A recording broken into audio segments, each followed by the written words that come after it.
الرحمن الرحيم. الحمد لله رب العالمين، والصلاة والسلام على رسول الله نبينا محمد صلى الله عليه وآله وصحبه ومن تبعهم بإحسان إلى يوم الدين. رب اشرح لي صدري ويسر لي أمري واحلل عقدة من لساني يفقه قولي. وبعد، baada ya kumsifu Allah na kumtakia rehma mtume wetu Muhammad sallallahu alaihi wa alihi wasallam, tunaendelea na mtiririko wetu wa kukumbushana umuhimu wa kuyajua majina ya Allah na sifa zake, ili tuishi vizuri ndani ya zile sifa zake Allah katika utekelezaji kwenye maombi yetu kama alivyotuagiza, na kuongeza imani yetu kwa kuziona zile sifa zake, rahma zake kwetu, anavyotuhurumia, anavyotupenda, uzuri wake kwa viumbe, ulezi wake, na kujua pia ukali wake, nguvu zake, ili tuweze kumwabudu tukiwa tunampenda na tunamwogopa. Mtume sallallahu alaihi wa alihi wasallam alilifanya jambo hili la kuwakuza watu imani na kuzifundisha hizi sifa zake. Qur'ani iliyokuwa ikishuka kwa kipindi cha miaka 13 ya Maka, ilikuwa sifa za Allah zimo kwenye matukio mbalimbali yanayozungumzwa, zimo sifa za Allah. Leo tuiangalie kwa ufupi Suratul Ra'd, ndani yake kwenye jina moja Al-Mudabbir. Al-Mudabbir, mwendeshaji wa mambo yake, anavyoendesha vizuri, alivyoyapangilia na kuyaendesha. Allah subhanahu wa ta'ala anasema katika hii sura, a'udhu billahi minash shaitani rajim, bismillahir rahmanir rahim, alif lam mim ra. Alif na lam na mim na re ni herufi za mkato. Allah ndiye anajua hasa mradi wake, makusudio yake. Si tulikuwa tunapata hekima tu kidogo ndani ya herufi hizi za mkato zikija, kama vile Makureishi walivyokuwa wamepatana kwamba msisikilize hii Qur'ani ili muweze kushinda, tashinda msipoisikiliza. Lakini Allah anawaambia mtaisikiliza tu. Anamkuta Mtume sallallahu alaihi wasallam siku anaanza alif lam ra, wanastuka. Mazungumzo gani tena? Alif na lam na re ndio nini sasa? Herufi tu.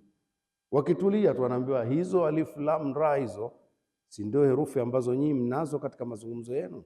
Ndio kitabu hiki kina herufi hizo hizo, leteni mfano wake. Inaanza tilka ayatul kitab, hizi ndizo aya za kitabu hiki, walladhi unzila ilaika, na ambacho kimeshushwa kwako, min rabbika, kutoka kwa Bwana wako, alhaqu, hiyo iliyoshushwa kutoka kwako, kutoka kwa Bwana wako, hiyo ndiyo haki. Wanakuwa tayari wamekwisha sikiliza, hawana ujanja hapo. Ile wanaoikataa wanakuwa wameisikiliza. Walakinna akthara an-nasi la yu'minun, lakini watu wengi hawaamini hivyo. Hii ndiyo haki, lakini hawaamini. Sasa sikiliza basi, ujue yaliyomo katika kitabu hiki, umjue nani anayezungumza. Allah alladhi rafa'a as-samawati, ambaye amezinyanyua mbingu. Rafi'u, sawa sawa, mnyanyuzi wa mbingu ni yeye, na mnyanyuzi wa kila kitu ananyanyua katika majina yake. Mwenye kunyanyua ni yeye aliyezinyanyua mbingu. Bighairi amadin tarawnaha, amezinyanyua mbingu bila ya nguzo, nanyi mnaona hivyo, au bila ya nguzo zenye kuonekana, kwa lugha ile ya wataalamu sana. Wale wataalamu zaidi wanasema nguzo zipo. Hivi vitu vyote unavyoviona vinatembea vimewekwa kwa nguzo maalum, mvutano uliopo, lakini hazionekani. Kwa hiyo Qur'ani inaongea na watu wote wa level zote za elimu zote. Bila ya nguzo nanyi mnaona hivyo, hakuna nguzo. Au bila ya nguzo zenye kuonekana, tushike vile bila ya nguzo nanyi mnaona. Sawa sawa? Thumma stawa ala al-arshi, kisha akawa Allah juu ya arshi yake. Wasakhara shamsa, akadhalilisha jua. Walqamara, na akaudhalilisha mwezi, kwa maslahi yenu viumbe. mliopo duniani na ulimwenguni. Kullun, kila kimoja kati ya hivyo, jua na mwezi, yajri, vinatembea, liajali musamma, mpaka kipindi kile kilichowekwa. Vitafanya hivyo mfululizo na vinakwenda hivyo mfululizo kwa muda maalum. Muda wake ukiisha, basi siku hiyo watu watakapokuwa waliviabudu hivi vitu, wakaona jua ni kubwa, wakaliabudu, muda wake umekwisha, wanaonyeshwa jua limekwisha muda, mwezi umekwisha muda, navyo viumbe kama nyinyi vimeingizwa navyo kwenye moto, vimekwisha. Sasa mnaabudu nini? Mliabudu kitu gani? Akasema Allah, yudabbirul amra, jina hilo. Hivi vitu vinakwenda, yudabbirul amra, anaendesha mambo yake yote anavyotaka. Yeye ndio mudabbir. Yudabbirul amra, anaendesha mambo yake anavyotaka yaende baada ya kuyapangilia. Yufassilul ayati, anazipambanua dalili, kuziweka wazi wazi, kila moja iko wazi kabisa, kuthibitisha kuwa yupo, kuthibitisha kwamba anasimamia.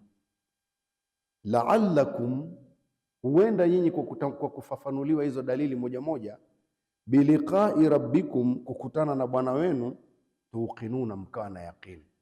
Mkiziangalia vizuri hizi dalili, kadhia ya kukutana naye haitokusumbueni. Inaowasumbua ni wale ambao hawaziangalii hizi dalili. Maana yake nini maneno haya? Maana yake ni hivi, katika kadhia iliyokuwa inasumbua watu sana, Mtume sallallahu alaihi wasallam anasumbuliwa sana, ni kuambiwa hivi, Muhammadi, kinachokusukuma hasa ni nini kutuleta kwenye msukumo huu wa mambo yako? Anawaambia, nimetumwa na Allah kuwafahamisha kwamba maisha sio hapa tu, tutafufuliwa, watu walipwe, ndio lengo la maisha haya. Nani atafufuliwa bwana wewe? Hilo tatizo ni hilo. Ilikuwa kuna pingwa ufufuo, unaonekana ni jambo zito. Sasa Allah anawaambia yufassilul ayat, anazichambua dalili moja baada ya nyingine. La'allakum, huenda nyinyi, biliqai rabbikum, kukutana na Bwana wenu, tuqinuna, mkawa na yaqini. Zinatajwa dalili moja moja. Yudabbirul amra, anaendesha mambo.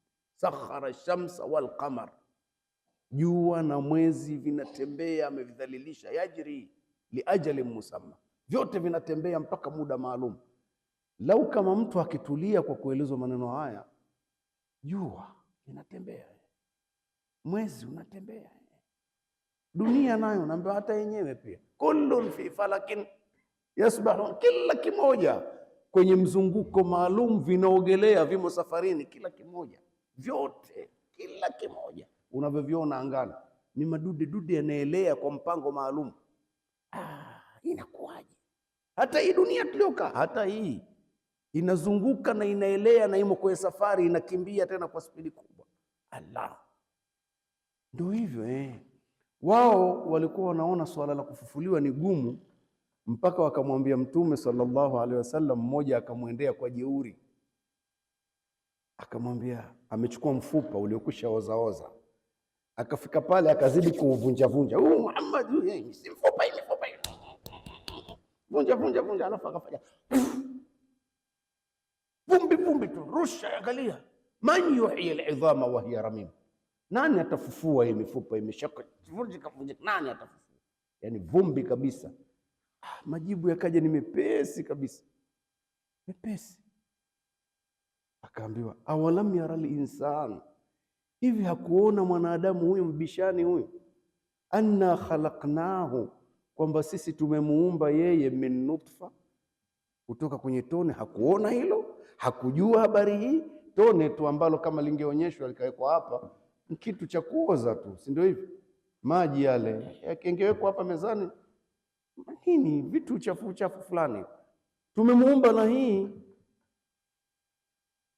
Fa idha maratu huwa khasimu mubin, baada ya kuwa tayari amesimama anatembea, amekuwa mbishanaji kweli kweli, bishana wazi wazi. Nini, utafufuliwa vipi? Tumemuumba na hii. Lakini wadaraba lana mathalan, akatupigia sisi mfano kwa huu mfupa kwamba utafufuliwaje. Wanasiya khalqahu, Amesahau umbile lake lililotokana na tone. Qala, anatuambia anasema, man yuhyi al'idhama wa hiya ramim, nani ataufufua mfupa huu umechoka hivi umevunjika vunjika? Majibu, qul, mwambie, yuhyiha alladhi, ataufufua humfupa yule ambaye, yuhyiha alladhi anshaaha, yuhyiha alladhi anshaaha awwala marra, aliyeuanzisha mara ya kwanza. Ataufufua yule aliyeuanzisha. Kuanzishwa, kulikuwa hakuna mfupa. Tone hili hauonekani mfupa, si ndio hivyo? Akauanzisha mfupa. Halafu pia kuukuza mfupa, ulikuzwaje mfupa wenyewe? Unaingia duniani, chakula cha kwanza kilikuwa nini? Maziwa ya mama. Hivi jamani, maziwa yale ukiangalia kwa macho ndio yalijenga mifupa jamani? Ndio haya yaliyojenga mifupa, yakakuza mifupa. Mtu anakuzwa na yale miaka miwili. Ala, kule tumboni ulianzishwaje? Kupitia kwenye kitovu, mama akila mihogo, akila vitu gani vile, kupitia kwenye kitovu. Hakukuwa na mfupa, tone vikajengwa kupitia pale kwenye kitovu, vimaji vinavyoingia pale, ndiye aliyeuanzisha, sio? Sasa alladhi anshaha wala marra wa huwa, na yeye huyo alianzisha, bikulli khalqin, kila pati ya umbile, alimu, anaijua. Kama wewe umerusha hivi vupu ukaona umetupa, ni wewe ndio macho yako hayaoni ulipotupa, lakini yeye kila kisehemu cha umbile hilo popote kilipo anakiona. Yeye anakiona, ni wewe tu huoni. Jamani, macho yetu sio kama tuyape kila uwezo wa kuona kila kitu. Hayana uwezo mkubwa hivyo. Haya macho yetu, kama ungeuliza ardhi, wewe ardhi, hebu niambie ulivyo wewe. Nakuona mchanga, anakuambia mchanga wapi wewe? Wewe kumsikia Allah anakuambia minha khalaqnakum wa fiha nu'idukum, tumekuumbeni nyinyi kutokana na huu mchanga, wa fiha nu'idukum, na tutakurudisheni ndani yake, wa minha nukhrijukum. Swala la kufufuliwa pale pale liko pale pale. Sura hizo zinafundisha vitu vile vile. Aliyeumba atarudisha, si ndio? Mimi nina vitu vyako vyote vilivyomo mwilini. Vitu gani? Wewe una chuma, wewe ndio ndivyo mimi. Wewe unasema mchanga tu, mimi hapa ni chuma. Wewe una kitu gani kingine? Ndio ndivyo mimi. Wewe shaba, mimi ndio ndivyo mimi. Bwana, bali nina vitu vingine hata uamini wewe, utasema mchanga. Nina nini? Una nini? Mimi nina sukari, nina chumvi, nina kuwasha pilipili iko ndani humu, mna kila kitu. Lakini macho yako yanashindwa kuona. Sasa nikusaidie, ndio. Chukua kipande cha mua, panda hapa, alafu mwagia maji, nenda zako. Hapa jirani na mua, panda pilipili, ndio. Suratul Ra'd hii itatuambia habari hizo, hii itatueleza habari hizo. Alafu nenda zako. Baada ya muda ukija, mchanga umekusanyia vyote. Kinachotakiwa kubeba sukari kitabeba, kinachotakiwa kubeba mwasho kitabeba, maji ni yale yale, ndivyo sivyo? Kwa hiyo wewe unashangaa kufufua mfupa. Bikulli khalqin alim, kila sehemu ya umbile Allah anaijua ilivyo, wewe uelewi tu. Sasa nini cha kufanya? Tulia. Yufassilu alayat, Allah anazichambua hizi aya. Yudabbiru al-amra, Allah ndiye anayeendesha haya mambo. Yufassilu alayat, anazichambua dalili. La'allakum, huenda nyi biliqa'i rabbikum, kukutana na Bwana wenu, tuqinuna, mkana yaqini. Cha msingi ni kuziangalia yale majina yanavyofanya kazi, ukazitizama dalili, utaona kufufuliwa ahwanu alayhi. Allah anasema jepesi kufufuliwa. Anayeanzisha kitu na kukirudisha,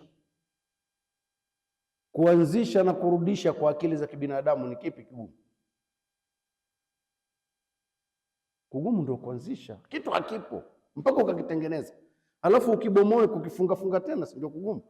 Hii alikuwa Allah anazungumza kwa akili za binadamu, lakini kwake yeye hakuna kigumu, vyote sawa, kwa sababu yeye anafanyaje? Anasema idha arada shay'an an yaqula lahu.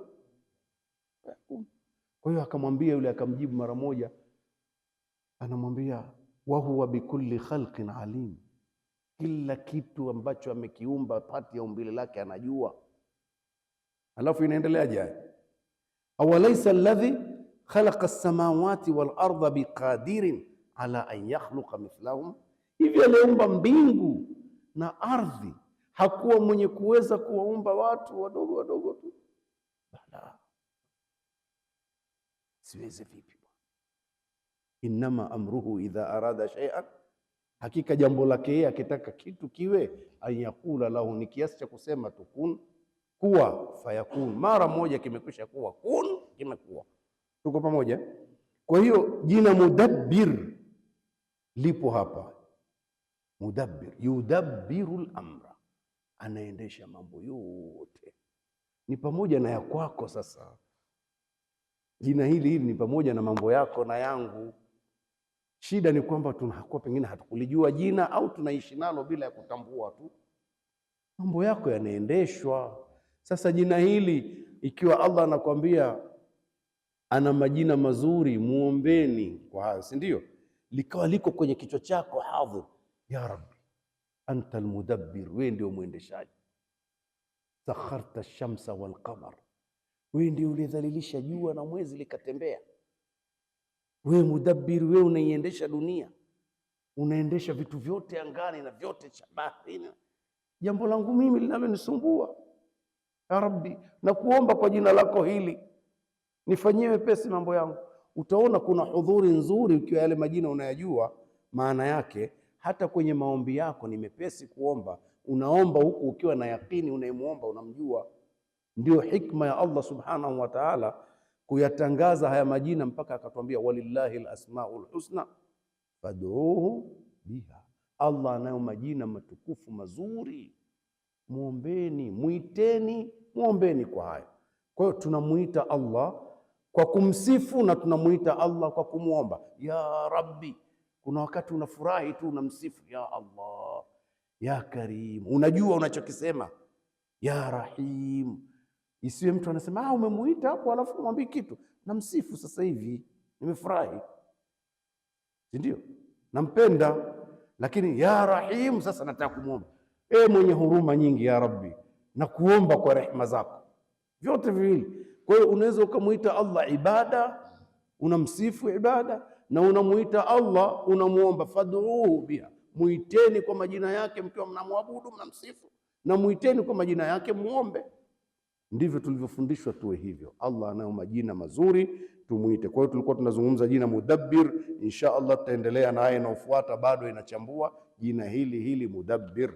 Sasa anaendesha, anayepangilia mambo yake. Wa sallallahu ala nabiyyina Muhammadin wa ala alihi wa sahbihi wasallam, walhamdulillahi rabbil alamin.